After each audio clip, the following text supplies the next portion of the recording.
반드시 지금 바로 계약하십시오. 부동산 고민 문자로 자세하게 보내주시면 추첨을 통해서 여러분들에게 월수금 정확한 해답으로 찾아뵙도록 하겠습니다. 뒷번호 6498님께서 보내주신 부동산 고민입니다. 대표님, 저는 청약을 기다리고 있던 무주택자 결혼 예정자입니다. 얼마 전 청약하면 거지된다 영상을 보고 충격받아서 여자친구랑 고민 끝에 부모님 도움을 받아서 집을 사기로 마음먹었습니다. 뭔가 얻어맞은 느낌이라서요. 집을 바로 알아봤는데 미아사거리역 주변 아파트는 비싸고 25평으로 꿈의 숲 롯데캐슬과 꿈의 숲 해링턴을 알아보고 있습니다. 전부 9억 중후반인데 금매가 9억에 나와 있어서 8억대 후반으로 조율하고 있어요. 뉴스에선 하락한다 하는데 금매가 없네요. 사도 되는 거겠죠? 라고 보내주셨네요. 전문가님 답변 부탁드리겠습니다. 네, 일단 말씀에 앞서 우선 감사의 말씀을 먼저 드리고 싶습니다. 며칠 전 영상을 보시고 이 부동산 시장의 관점을 바꾸셨다라는 것 자체만으로도 저는 감사의 말씀을 먼저 드려보고 싶고요. 아직 뭐 주택 매수는 하지 않으셨지만 미리 축하한다라는 말씀을 드려보고 싶습니다. 자, 일단 답변부터 드리도록 하겠습니다.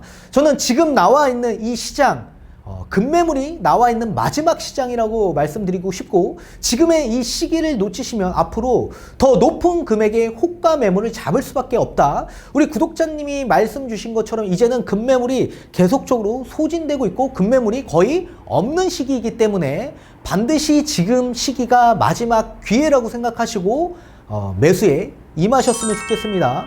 그 이유는 뒤에 가서 판서를 통해 좀 더 자세히 풀어드리도록 하겠습니다. 자, 일단 위치를 좀 보도록 하겠습니다. 꿈의 숲 롯데캐슬 아파트인데 요 인근에 꿈의 숲 해링턴 플레이스 아파트와 함께 보고 계시는데 지금 25평 지금 나와 있는 매물이 거의 9억 중후반의 금액에 나와 있습니다. 근데 이게 9억 정도에 나와 있으면 당연히 급매라고 볼 수 있고, 그리고 앞전에 또 실거래가가 거의 9억 5천 정도의 거래가 됐기 때문에 급매 수준에 저는 형성되어 있기 때문에 무조건 매수하시는 게 좀 좋다라는 의견을 드리고 싶고, 이 미아사거리역도 인근에 있죠. 요 앞편은 전부 다 상권시설이 들어와 있기 때문에 저는 이 신혼부부가 생활권이 굉장히 좋은 환경이 있다. 그리고 뒤편에는 또 이 북서울 꿈의 숲이라는 큰 공원이 있기 때문에 저는 거주의 환경도도 굉장히 쾌적한 지역이라고 볼 수 있습니다. 따라서 지금 바로 매수에 임하셨으면 좋겠습니다. 자, 뒤에 가서 판소리 통해 자세히 풀어드리도록 하겠습니다. 지금 현재 시장에 이 급매물이 유통되고 있는 그 이유를 먼저 우선적으로 파악을 해 보셔야 되는데요. 자, 이 급매물은 계속적으로 유통될 수만은 없습니다. 반드시 딱 급매가 속출하는 시기가 딱 정해져 있는데요. 이 급매의 시기를 알아야지만 우리는 저가의 매매를 할 수 있다라는 얘기입니다. 자, 부동산 시장에 있어서 여러 규제 정책이 도입이 될 텐데요. 이 규제 정책이 적용되는 시점이 있을 겁니다. 이 규제에 적용되는 시점을 파악해야지만 우리가 급매가 언제까지 나올 수 있는지도 파악이 될 수 있는 겁니다. 이거는 뒤에 가서 다시 풀어드리도록 하겠고, 자, 그렇다면 이 급매가 왜 나오고 있는지를 먼저 파악을 해 보셔야 될 텐데, 지금 부동산 시장은 실수요 시장으로 이미 전환된 지가 오래입니다. 그래서 갈아타기 하고자 하는 이 실수요층들, 이분들이 본인 집을 처분을 해줘야 되는데 지금 규제 정책으로 처분을 하지 못하는 상황에 놓여 있죠.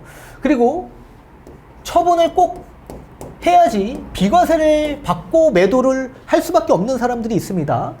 자, 이렇게 급매로 낮은 금액으로 거래를 한다라고 하더라도 비과세를 받는 경우가 훨씬 더 유리한 측면이 많기 때문에, 금전적인 손실이 덜하는 경우가 훨씬 더 많기 때문에 어쩔 수 없이 급매로 내놓으시고자 하시는 분들이 굉장히 많은 겁니다. 자, 그렇다면 우리는 언제 어느 시점에 비과세를 받는 데 있어서 규제가 적용이 됐는지, 그리고 이 급매는 언제까지 나올 수 있는 건지 한번 파악을 해보도록 하겠습니다. 2019년 12월 16일 이 시점에 규제 정책이 도입이 되었습니다. 자, 이 시점에서는 매도의 관점에서 좀 바라봐야 할 규제 정책이라고 보시면 좋을 것 같습니다. 자, 요 시기 앞전과 이후로 나눠질 수 있는데요. 2019년 12월 16일 이전에 취득하신 분이 계실 수 있고요. 반대로 이후에 취득하신 분이 있을 겁니다. 자, 비과세 받는 시점에서 처분 기한이 바뀌게 되는 시점인데요. 요 시점 이전에 취득하신 분은 우리 집을 2년 이내에 매도해야지만 비과세를 받을 수 있는 규제 정책이었습니다. 자, 그렇다면 이전에 취득하신 분은 2년 이내니까 2021년 12월 달에 꼭 매도를 해야지 뭘 받을 수 있냐면 비과세를 받을 수 있는 거겠죠. 비과세.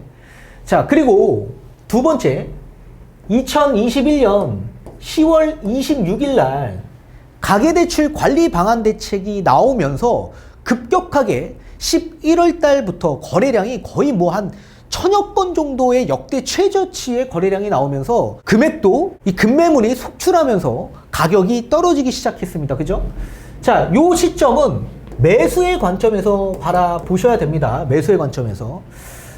요 앞전과 이후의 관점에서 좀 달라질 수 있는데요.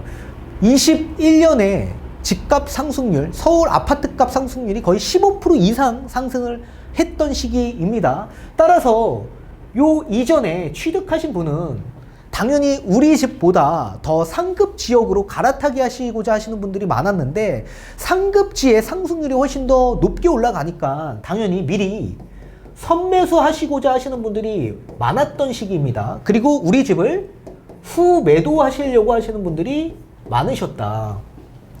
그리고 21년 10월 달부터 이렇게 대출 규제가 적용되고 나서 급격하게 11월 달부터 거래량이 확 떨어졌죠. 그러면 이후에 갈아타기를 하고자 하시는 분들은 과연 선매수 후매도가 가능하실까요? 당연히 위험하기 때문에 선매수를 하실 수가 없겠죠. 그렇다면 무조건 선매도 후매수를 하고자 하시는 분들이 이제 갈아타기를 하실 겁니다. 자, 그렇다면 21년 10월 달에 만약에 선매수 하신 분들은 무조건 3개월 이내로 잔금을 치러야 하실 분들이 굉장히 많으실 겁니다. 우리 보통 계약하시는 데 있어서 계약 기간에서 잔금 기간을 보통은 3개월 정도 두고 계약을 진행하시기 때문에 평균적으로 3개월 이내에 잔금을 하셔야 된다. 그렇다면 21년 10월 달에 계약하신 분들, 이분들은 무조건 22년 1월 달이 돼서 잔금을 치르시면서 매수에 임하셔야 되겠죠. 보통은 금액이 크기 때문에 중도금도 함께 넣을 수밖에 없죠. 자, 계약금과 중도금을 만약에 놓고 계약을 진행을 하셨다면 계약 취소 자체가 불가합니다. 그럼 따라서 어쩔 수 없이 3개월 이내에 잔금을 치러야 하실 분들이 많다라는 얘기고.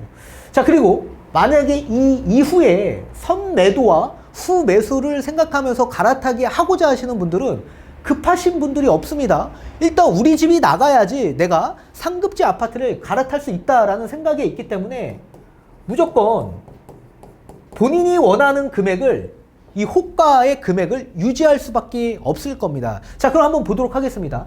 자, 2019년 12월 16일 비과세 처분 기한이 바뀌게 됐습니다. 그럼 따라서 2019년 12월 16일 이전에 취득하신 분은 무조건 비과세를 받으려면 2년 이내에 매도를 해야 비과세를 받을 수 있죠. 그 기한이 언제입니까? 2021년 12월 달까지 매도를 꼭 하셔야 될 분들이 있으셨습니다.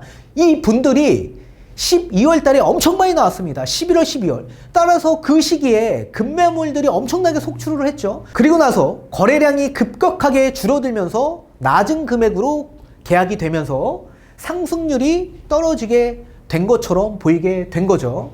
자, 그렇다면 이제는 요분들 있죠. 요분들. 이분들은 이미 집을 전부 다 저가의 급매로 매도를 끝내신 분들입니다. 자, 그렇다면 이제 두 번째, 마지막 급매물로 처분해야 될 분들이 남아 계실 텐데요.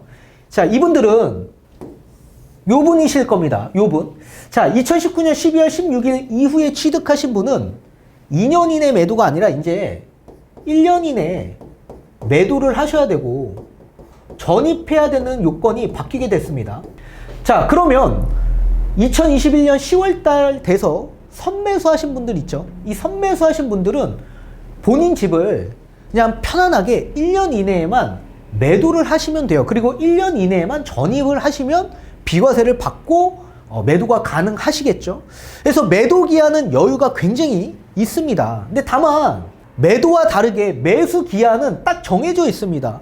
이제 무조건 3개월 이내에 잔금을 치러야 되기 때문에 2022년 1월 달까지 집을 팔아야 돈이 생기니까 이 집을 팔고 무조건 그 자금으로 잔금을 치러야 되겠죠. 근데 집이 안 팔리는 겁니다. 그러면 이 집을 어떻게 해야 되는 겁니까? 무조건 당연히 빨리 팔려면 금매로 내놓을 수밖에 없겠죠. 지금 이분들이 지금 남아있다. 선매수 후매도 하신 분들이 지금 아직까지 금매물이 남아있는 겁니다. 근데 이분들도 22년 1월 달까지 잔금을 치러야 되는데 아직까지 잔금을 치르지 못하신 분들이 있을 수 있습니다. 그죠? 지금 부동산 시장이 갑자기 급격하게 거래량이 축소되면서 거래가 안 되다 보니까 집주인한테 좀 편의를 봐달라고 부탁을 하겠죠. 근데 편의를 본다라고 하더라도 최소 못해도 1개월에서 2개월 정도의 편의를 봐줄 겁니다. 그러면 무조건 매도를 급하게 해야 될 시기는 2022년 2월 달부터 3월 이내에 매도를 해야지만 잔금을 치를 수 있기 때문에 지금 나와 있는 매물이 마지막 금매물이라고 생각을 하시고 접근을 하셔야 됩니다. 만약에 이 선매수 후매도 분들이 이제 금매물이 소진돼서 끝났다. 이분들 이제 시장이 없다라고 한다면 무조건 이제 어떤 매물 잡아야 됩니까? 선매도 후매수 하실 분들의 물건만 남아있기 때문에 이 높은 호가의 금액을 우리는 두고 집을 사셔야 되는 이런 불리한 상황에 놓여 있을 겁니다. 따라서 지금 우리 구독자님은 이 마지막 기회입니다. 이 마지막 기회. 지금 이렇게 선매수 후매도 하실 분들, 이분들 이제 잔금 기한 넘어가신 분들 굉장히 많을 겁니다. 이분들 정말 급하신 분들이에요. 이 물건만 금매로서 매매가 성사가 된다면 남아있는 건 호가의 물건밖에 없다. 따라서 우리 구독자님은 빨리 지금 마지막 기회니까 이 물건 빨리 취득을 하시고요. 나머지 분들은 어쩔 수 없이 호가 물건을 잡을 수밖에 없을 겁니다. 반드시 지금 바로 계약하십시오.